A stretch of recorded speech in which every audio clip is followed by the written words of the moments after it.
जय श्री कृष्णा, राधे राधे। मैं साधना स्वागत करती हूँ आप सभी का आपके अपने YouTube चैनल भक्ति विद साधना में। शास्त्रों में अक्षय तृतीया को स्वयं सिद्ध मुहूर्त माना गया है। इस दिन सभी शुभ मांगलिक कार्य जैसे विवाह, गृह प्रवेश, व्यापार या फिर नए बिजनेस की शुरुआत करना बहुत ही शुभ फलदायी होता है।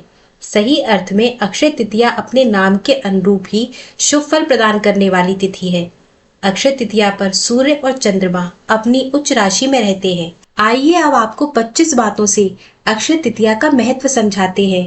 पहला, नया वाहन लेना या गृह प्रवेश करना, आभूषण खरीदना इत्यादि जैसे कामों के लिए लोग इस तिथि का विशेष उपयोग करते हैं, साल भर इंतजार करते हैं। मान्यता है कि यह दिन सभी के जीवन में अच्छे भाग्य और सफलता को लाता है। इसलिए लोग प्रॉपर्टी आदि का कार्य, शेयर मार्केट में निवेश, रियल एस्टेट के सौदे या नया बिजनेस शुरू करने जैसे काम भी इसी दिन करने की इच्छा रखते हैं। दूसरा, अक्षय तृतीया के विषय में ऐसा मानना है कि इस दिन जो भी काम किया जाता है उसमें बहुत बरकत होती है, यानी कि इस दिन जो भी अच्छा काम करेंगे उसका फल कभी समाप्त नहीं होगा, और अगर कोई बुरा काम भी इस दिन किया जाएगा तो उस काम का भी परिणाम कई जन्मों तक पीछा नहीं छोड़ेगा। तीसरा, धरती पर देवताओं ने 24 रूपों में अवतार लिया था। इसमें छठा अवतार भगवान परशुराम जी का था। पुराणों में भगवान परशुराम जी का जन्म अक्षय तृतीया को हुआ माना जाता है। चौथा, इस दिन भगवान श्री विष्णु के चरणों से धरती पर गंगा जी अवतरित हुई थी। सतयुग, द्वापर और त्रेता युग की प्रारंभ की गणना भी अक्षय तृतीया के दिन से ही होती है। पांचवा, शास्त्रों की इस मान्यताओं को वर्तमान में व्यापारिक रूप दे दिया गया है, जिसके कारण अक्षय तृतीया के मूल उद्देश्य से हटकर लोग इस दिन बस खरीदारी करने में ही लगे रहते हैं। वास्तव में यह जो तिथि है यह वस्तु खरीदने का दिन नहीं, वस्तु की खरीदारी में आपका संचित धन खर्च होता है। छठा, न माधव समो मासम न कृतेन युगम समम न च वेद सम शास्त्रम न तीर्थ गंगयम समम, अर्थात वैशाख के समान कोई मास नहीं है, सतयुग के समान कोई युग नहीं है, वेद के समान कोई शास्त्र नहीं है और गंगा जी के समान कोई तीर्थ नहीं है। उसी तरह अक्षय तृतीया के समान कोई तिथि नहीं है। सातवां, वैशाख मास की विशेषता इसमें आने वाली अक्षय तृतीया के कारण और अधिक बढ़ जाती है। इस दिन को एक पर्व की तरह मनाया जाता है और अक्षय तृतीया पर्व का उल्लेख विष्णु धर्म सूत्र, मत्स्य पुराण, नारदे पुराण और भविष्य पुराण आदि में मिलता है। आठवां, यह अपनी योग्यता को निखारने और अपनी क्षमता को बढ़ाने के लिए उत्तम समय होता है। नवां, अक्षय तृतीया के दिन जो मुहूर्त रहता है अपने कर्मों को सही दिशा में प्रोत्साहित करने के लिए श्रेष्ठ माना जाता है।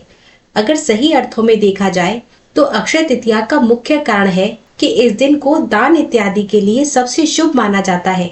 10वीं विशेष बात, वैशाख मास के शुक्ल पक्ष की तृतीया को अखा तीज के रूप में मनाया जाता है और लोग इस दिन को अक्षय तीज के नाम से भी जानते हैं।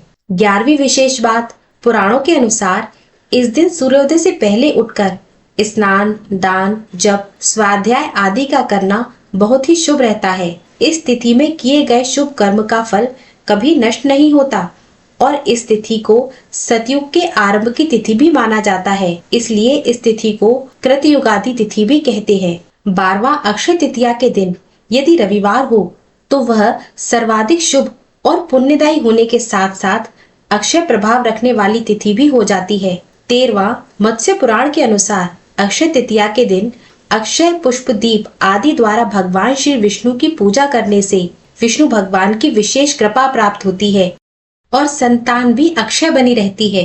14वां, दीन दुखियों की सेवा करना, वस्त्र आदि का दान करना और सदा शुभ कर्म करते हुए अपने मन, वचन और कर्म से मनुष्य धर्म का पालन करना ही अक्षय तृतीया पर्व की सार्थकता है।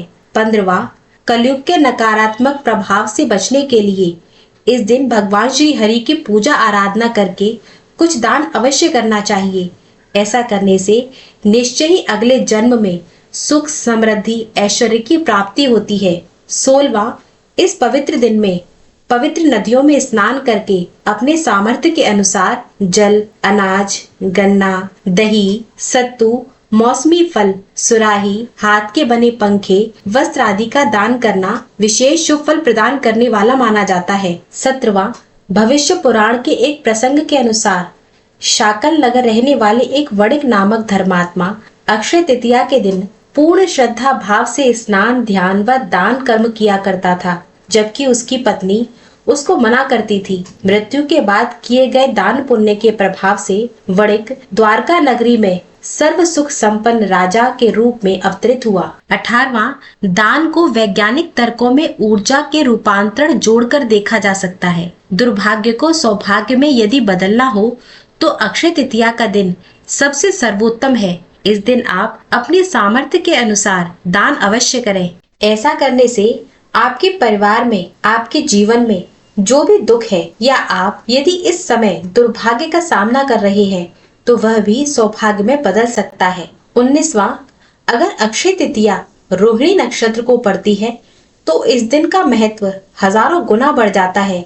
ऐसी मान्यता है कि किसानों में यह विश्वास है कि अगर इस तिथि को चंद्रमा के अस्त होते समय रोहिणी आगे होगी तो फसल के लिए यह साल बहुत अच्छा होगा और अगर पीछे होगी तो उपज अच्छी नहीं होगी। 20वां, इस दिन अपने बड़े बूढ़ों से, अपने परिवारजनों से, अपने माता पिता से, अपने गुरुजनों से मिला हुआ आशीर्वाद बहुत ही शुभ फलदायी होता है और बहुत ही शीघ्र फलदायी होता है। 21वां, भविष्य पुराण के अनुसार इस तिथि की गणना युग आदि तिथियों में होती है। सतयुग, त्रेता और कलयुग का आरंभ भी इसी तिथि को हुआ था।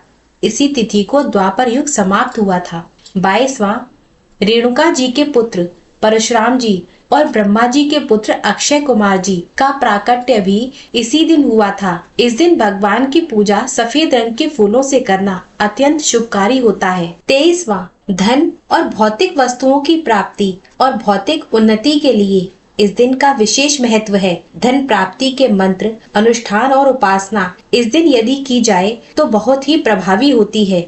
सोना, चांदी, आभूषण, वस्त्र, वाहन और संपत्ति आदि को खरीदने बेचने के लिए इस दिन का विशेष महत्व है। बिना पंचांग देखे इस दिन कोई भी शुभ काम किया जा सकता है। 24वां, दान करने से जाने अनजाने में हुए पापों का बोझ हल्का हो जाता है और पुण्य की पूंजी बढ़ती है। अक्षय तृतीया के विषय में यह कहा जाता है कि इस दिन किया गया दान कभी खर्च नहीं होता। इस दिन किए गए दान का पुण्य पूरे वर्ष भर प्राप्त होता रहता है। यानी कि आप आज के दिन जितना अधिक दान करेंगे, जिस भी वस्तु का दान करेंगे, वही वस्तु, वही दान आपको आपके जीवन में कई गुना होकर प्राप्त होगा। 25वां, मृत्यु के बाद जब अन्य लोकों में जाना पड़ता है तब उस धन से दिया गया दान विभिन्न रूपों में प्राप्त होता है। अक्षय तृतीया को अन्न का दान अवश्य करना चाहिए। अन्न दान को महादान कहा गया है। इस दान से बढ़कर किसी अन्य दान की कोई तुलना ही नहीं है। मनुष्य जब पुनर्जन्म लेकर धरती पर आते हैं तब भी उस कोष में जमा धन के कारण धरती पर भौतिक सुख और वैभव प्राप्त होता है। यानी अपने पहले जन्म में जिस भी वस्तु का, जिस भी प्रकार की सामग्री का दान किया जाता है, अगले जन्म में वही वस्तु, वही सुख, वही समृद्धि, वही वैभव प्राप्त होता है। और इस दिन स्वर्ण, भूमि, पंखा, जल, सत्तू, जौ, छाता, वस्त्र कुछ भी दान कर सकते हैं। जौ दान करने से स्वर्ण दान का फल मिलता है।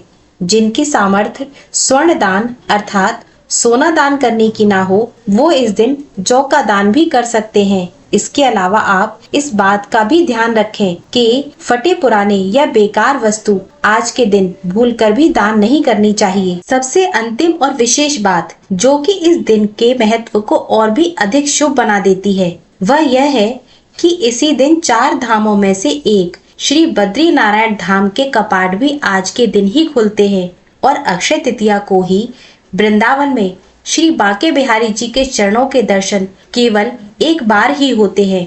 पूरे वर्ष में यही एक तिथि होती है जब श्री बांके बिहारी जी के चरणों के दर्शन होते हैं। जानकारी अच्छी लगी हो तो वीडियो को लाइक करके शेयर कीजिए और मेरे चैनल को सब्सक्राइब करना मत भूलिएगा। आपका दिन शुभ हो। धन्यवाद।